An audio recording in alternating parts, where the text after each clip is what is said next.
আবু যুরআ রাজি রাহমাতুল্লাহি আলাইহি আজকেও হুজুরের মাদ্রাসায় যার সনদ থেকে হাদিস আখেরি হাদিসের দর্শ হলো, হযরত আবু হুরায়রার খাস ছাত্রদের ভেতরে একজন ছিলেন আবু যুরআ রাজি রাহমাতুল্লাহি আলাইহি। আবু যুরআ রাজি রাহমাতুল্লাহি আলাইহির কাছে নবীজির প্রায় সব হাদিস ওনার একার সিনার ভিতরে ছিল, অর্থাৎ নবীর টোটাল হাদিসের সংখ্যা 7 লাখ, আর আবু যুরআ রাজি একাই মুখস্থ করেছিলেন 6 লাখ। 6 লাখ হাদিস ওনার কলবের ভিতরে ছিল। ওনার এক ছাত্র ওনার উস্তাদের প্রশংসা করতে গিয়ে বলে, আমার উস্তাদের ইলম কত জানো জানো? আমার উস্তাদের তো লক্ষ লক্ষ হাদিস সনদ সহ মুখস্থ আছে। বিবি মুখ বাঁকা করে তিরস্কার করে বলে, একজন মানুষ লাখ লাখ হাদিস মুখস্থ করা এটা চারটিখানি কাজ নয়, ফাও গল্প করবা না। আবু যুরআ রাজির ছাত্র খেপে গেছে। উনি বলে, আমার উস্তাদের যদি সনদ সহ 1 লাখ হাদিস মুখস্থ না থাকে তাহলে তুমি 3 তালাক। মানে উস্তাদের ইলমের শর্ত দিয়া নিজের বউরে তালাক দিয়ে দিছে। এবার চিন্তা করতেছে এখন কি বউ আছে না আবার তালাক হয়ে গেছে, রাগ উঠছে আর তালাক তো দিছে। মাথা যখন ঠান্ডা হয়েছে তখন চিন্তা করতেছে যে আবু যুরআ যদি 1 লাখ হাদিস যদি সনদ সহ শুনাইতে না পারে তাহলে তো আমার বউটা হারায় গেছে, আবার বউ খুঁজে বের করা লাগবে। সকাল বেলায় আবু যুরআ রাজির কাছে যায় বলে, ওস্তাদ জি, আপনার ইলমের ফজিলত বলতে গিয়ে নিজের বিবিরে বলছি উস্তাদের 1 লাখ হাদিস মুখস্থ না থাকলে তুই 3 তালাক। তো ওস্তাদ জি, আমার বউটা কি টিকছে নাকি গেছে গা? এটা আছে না তালাক হয়ে গেছে? আবু যুরআ রাজি বলে, যাও সুখে শান্তিতে বসবাস করো। তোমাদের সূরা ইখলাসটা যেমন মুখস্থ আছে, আমি আবু যুরআ রাজির 1 লক্ষ হাদিস তো সূরা ইখলাসের মতো মুখস্থ আছে। 1 লাখ হাদিস সূরা ইখলাসের মতো মুখস্থ। আর ওনার কাছে কলবের ভিতরে জমা ছিল 6 লক্ষ হাদিস। ইলমের রাজ্যের আজদাহা। আগে কাগজ কলম ছিল না, কিন্তু ইসলাম সংরক্ষণে আমরা যেমন ইলম সংরক্ষণে মাদ্রাসা করি, আমরা ইলম সংরক্ষণ করার জন্য কি করি? এই কথা কেন আজব একটা কথা শুনে, আশ্চর্য কথা, যা জীবনে হলেন নাই তাই শুনে। আমরা ইলম সংরক্ষণের জন্য করি মাদ্রাসা, আর বুখারা সমরকন্দে ইলম সংরক্ষণ করার জন্য করা হতো গুরুস্থান। গুরুস্থান কবরস্থান করত, কবরস্থান করতে ইলম সংরক্ষণ করার জন্য। বলবেন কবরস্থানে আবার ইলম কেমনে সংরক্ষণ হয়? কারণ কবরস্থানের জমিন ওয়াকফকারী যিনি, তিনি শর্ত দিত যে এই গুরুস্থানে তারা ঘুমাইতে পারবে যাদের 1 লক্ষ হাদিস সনদ সহ মুখস্থ আছে। এই লক্ষ হাদিসের হাফেজরা যখন গুরুস্থানে ঘুমায় গেছে, সবার তো ধান্দা কবরটা যদি ওই বেনামাজির লোকে না হয় এনে হয় তাহলে না ভালো হয়। কবর যদি বেনামাজির লোকে হয়, বেনামাজির সাথে কবর হইলে ভেজাল আছে না? আর জান্নাতি মানুষের সাথে কবর হইলে সুবিধাও আছে, কারণ জান্নাতি কবরের সুবাতাস পাশের কবরে যায়, আর আযাবের কবরের বাড়ির আওয়াজ পাশের কবরেও যায়। শুধু কবরে যাবে কেন? আল্লামা রায়পুরী রহমতুল্লাহি আলাইহি বলেন, কবরে যদি আযাব হয় কয়েক ক্ষেত পর্যন্ত আযাবের তাসির যায়। মনে করেন কবরস্থানের লাগোয়া ক্ষেত থাকে না অনেকের, কবরস্থানের সাথে লাগানো ক্ষেত। তা আগের যুগের মানুষ গুরুস্থানের পাশের ক্ষেতে খুব বেশি চাষাবাদ করতো না। একবার তো আমাদের আর এক বুজুর্গ ছিলেন, ওনার কাছে আঙ্গুর হাদিয়া আসছে। আঙ্গুর থেকে উনি মাইয়িতের গ্রান পাইতেছে, মুর্দারের গ্রান পায়। যাও যাও যাও, এর ভেতর থেকে মরা মানুষের দুর্গন্ধ আসে আঙ্গুরের ভেতর থেকে। তো যিনি আঙ্গুর হাতিয়ে আনছে তিনি বলে কি, হুজুর এরকম করে আমার বেজ্জতি করতেছে, আমার আঙ্গুরের ভিতর থেকে মুর্দারের গন্ধ কেমনে? আবার চিন্তা করতেছে যে আহমদ আলী উনি তো বুজুর্গ মানুষ, হতেও পারে যে হারাম টাকার মাল। উনি চিন্তা করতেছে আমার টাকা তো হালাল, তাহলে দোকানদারের হারাম আছে। দোকানদারের কয় এই হারাম ব্যবসা করনি, আঙ্গুরের ভিতর থেকে মুর্দারের গন্ধ। কয় খোদার কসম ব্যবসা হালাল 100%। তাহলে যার কাছ থেকে মাল কিনছো সে কি করে? কয় হে তো এর গাছের মাল বেচছে। কয় তার গাছ আমি দেখতে যাব, বাগান দেখতে যাব। যায় দেখে যে আঙ্গুরের বাগান হলো গুরুস্থান ঘেঁষা। তো অনেক গাছ আছে যেগুলোর জ্বর গুরুস্থানের ভিতরে ঢুকে গেছে। দেখা বলে কিছু গাছ যেহেতু গুরুস্থানের ভিতরে ঢুকছে, মনে হয় গুরুস্থানের ভেতরের গুড়াওয়ালা গাছের আঙ্গুর গুলাই আহমদ আলী রহমতুল্লাহের কাছে হাদিয়া গেছে। আর উনি ওনার বসিরতের দ্বারায় উনি গুরুস্থানের দুর্গন্ধ নাকে পাইতেছে। রায়পুরি রহমতুল্লাহের কাছে একটা কলস লয়ে আইছে, কলস কলস মাটির কলস, মাটির কলস আইনা বলে উস্তাদজি এটা আজব কলস, আজব কলস। কেন কি হয়েছে, কি আজব কলস? এটার ভেতরে যদি মিষ্টি পানি রাখি তাহলে সকালবেলায় পানি তিতা হয়ে যায়। মানে টিউবওয়েলের মিঠা পানি রাখলে সকালবেলায় পানি তিতা হয়ে যায়। ওই কলসির ভিতরে কি হইলো দেখেন তো, এটা বুতে টুতে ধরলানি। রায়পুরি রহমতুল্লাহ বলে নিশ্চয়ই এই মাটির কলস যেটা কুমারে বানাইছে, এই মাটিটা গোরস্থানের আশপাশের মাটি হবে। কবরস্থানে কোনো কবরে হয়তো আযাব হইতেছে, সেই আযাবের তাসির পাশের খেতে গেছি, যে ক্ষেত থেকে কুমারে কলস বানাইছে, কবরের আযাবের তাসির মাটিতে পড়ায় বানানো কলসের ভেতরে মিষ্টি পানি রাখলে পরে মিষ্টি পানি তিতা হয়ে যায়। তাহকিক করে দেখি কি আসলে গুরুস্থানের পাশের ক্ষেত থেকে কুমার কলস বানাইছে, পাশের কবরে তাসির যায়।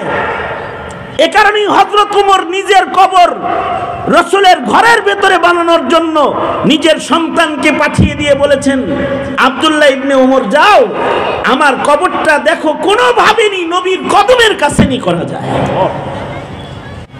হযরত আব্দুল্লাহ ইবনে ওমরকে বললেন যাও উম্মুল মুমিনিনকে যায় বলো ওনার কবরের জায়গাটা আমাকে হাদিয়া দিয়ে দিতে। তা আব্দুল্লাহ ইবনে ওমর যায় বলে আম্মা জান, বাবা খলিফাতুল মুসলিমিন কবরে শুইতে ভয় পায়, তাই রাসূলে আরবির কদমের কাছের জায়গাটা উনি চাই দিবেন।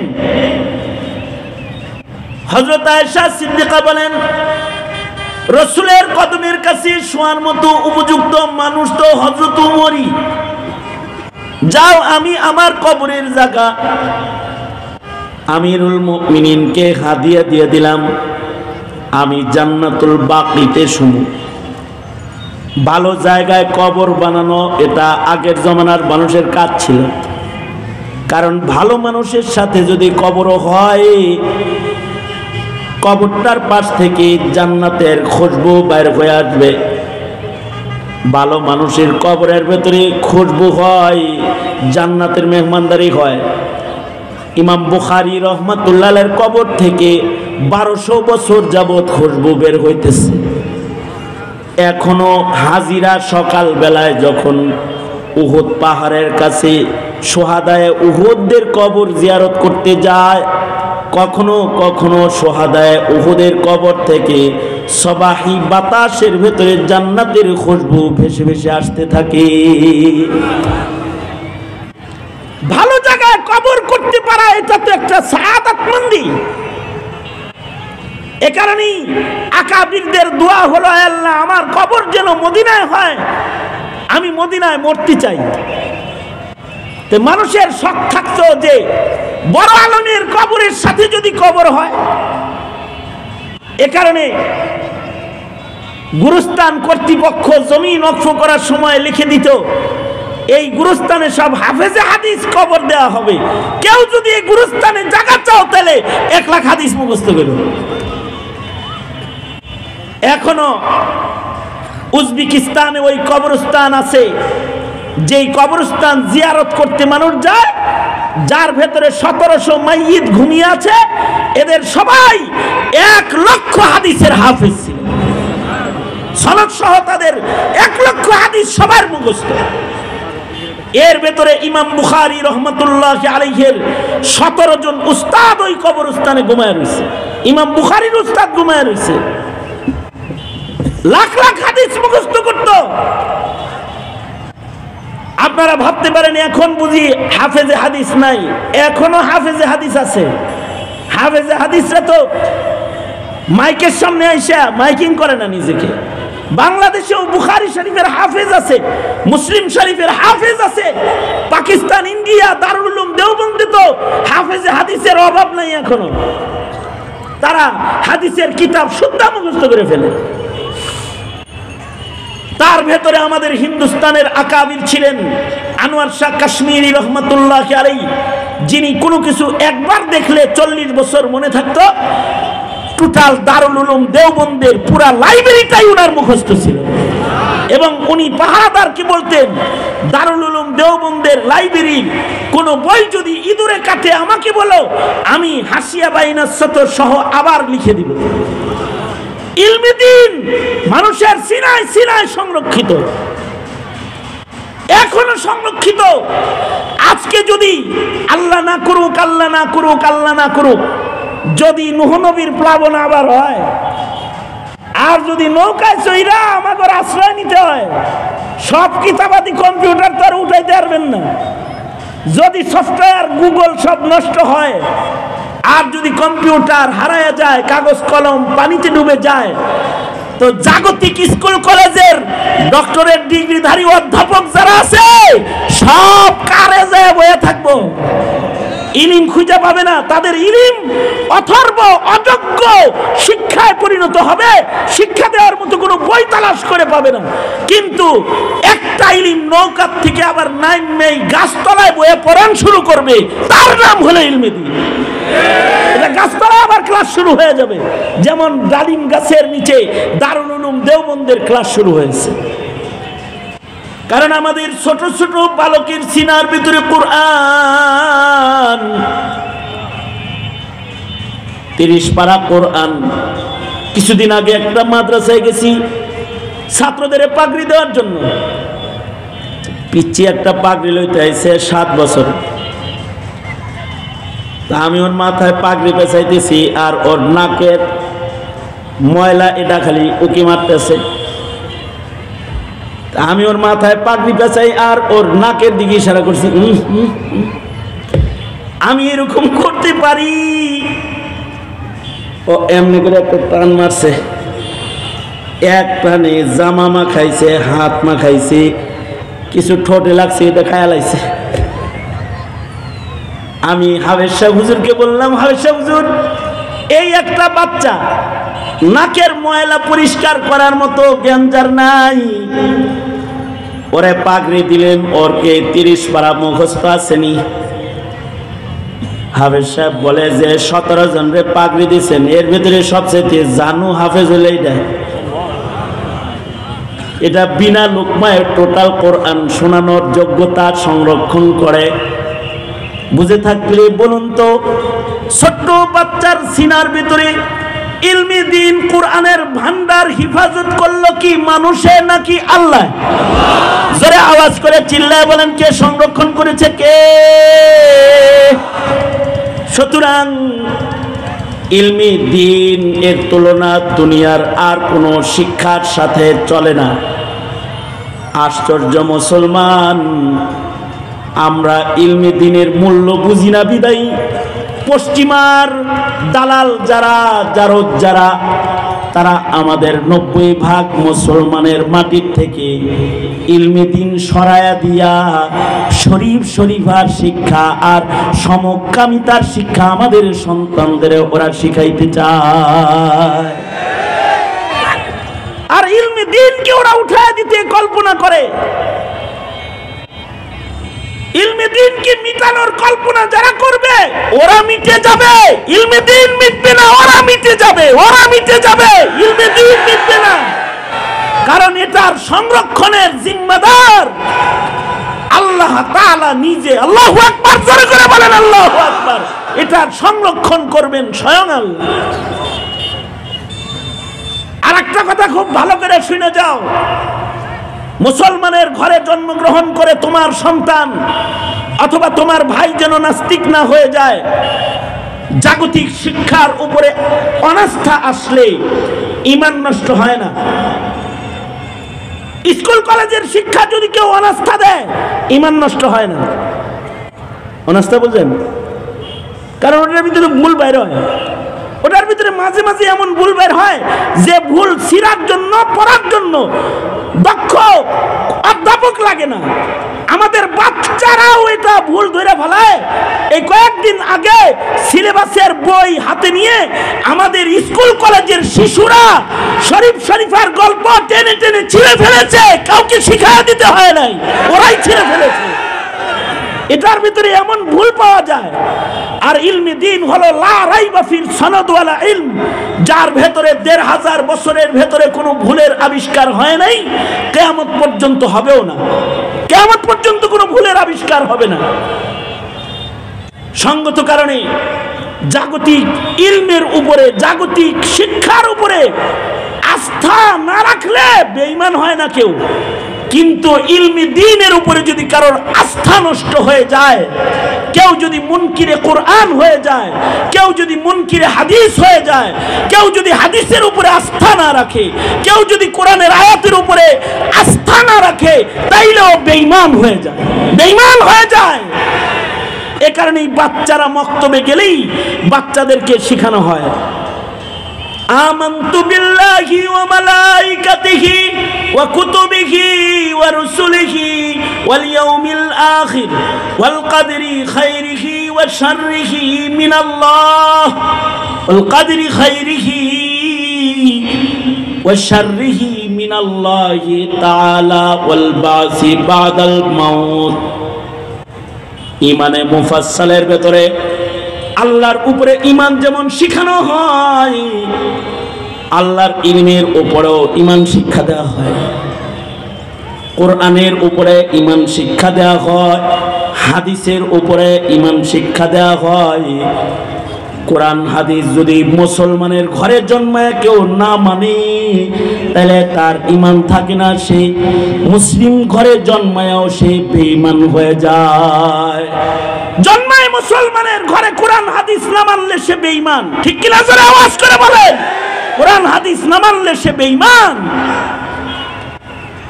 আর একটা বিষয় হলো, বহু ব্যবধানের ভেতরে আজকে আমার আলোচনার শেষ ব্যবধান যেটা আমি আপনাদের সামনে, জাগতিক জ্ঞান আর ইলমে দ্বীনের শেষ ব্যবধান যেটা আপনাদের কাছে তুলে ধরতেছি, সেটা হলো জাগতিক শিক্ষার উপরে আমল না করলে বদনাম নাই, সব শিক্ষার আমল করার সুযোগও নাই।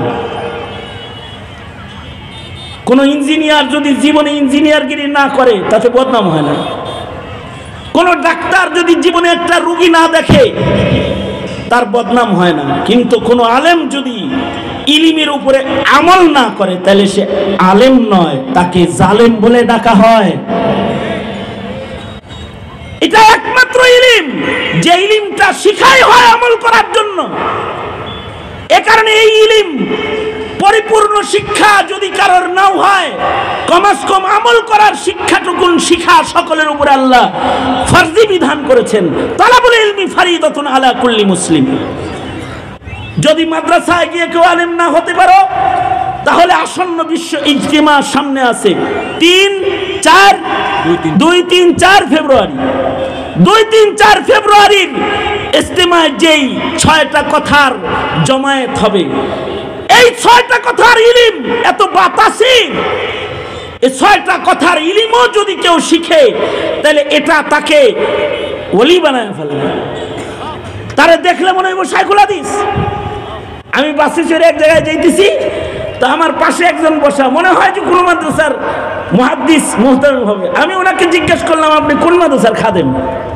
উনি জিব্বায় কামড় দিয়ে কয়, ইন্না লিল্লাহ হুজুর, আমি আলেম না, আমি তিন চিল্লার সাথী। হুজুর আমি আপনাকে চিনি। আমি বলতে, আপনি আমার চিনেন, কথা কন না কে? এতক্ষণ বয়ে রয়েছি। কয় হুজুর ডরে কথা কই না। আমাকে, আমিও তো আপনার দিয়ে ডরে কথা কই না, আমি মনে করছি আপনি কোনো শাইখুল হাদিস হইবেন। কয় না হুজুর, আমি কোনো শাইখুল হাদিস না, আমি একটু সামান্য ইলম শিখছি তবলিগে যায়। তাই আমি বললাম, তবলিগে যায় এই সামান্য ইলম শিখার কারণে তো আপনারে পাক্কা শাইখুল হাদিস লাগবার লাগছে গো।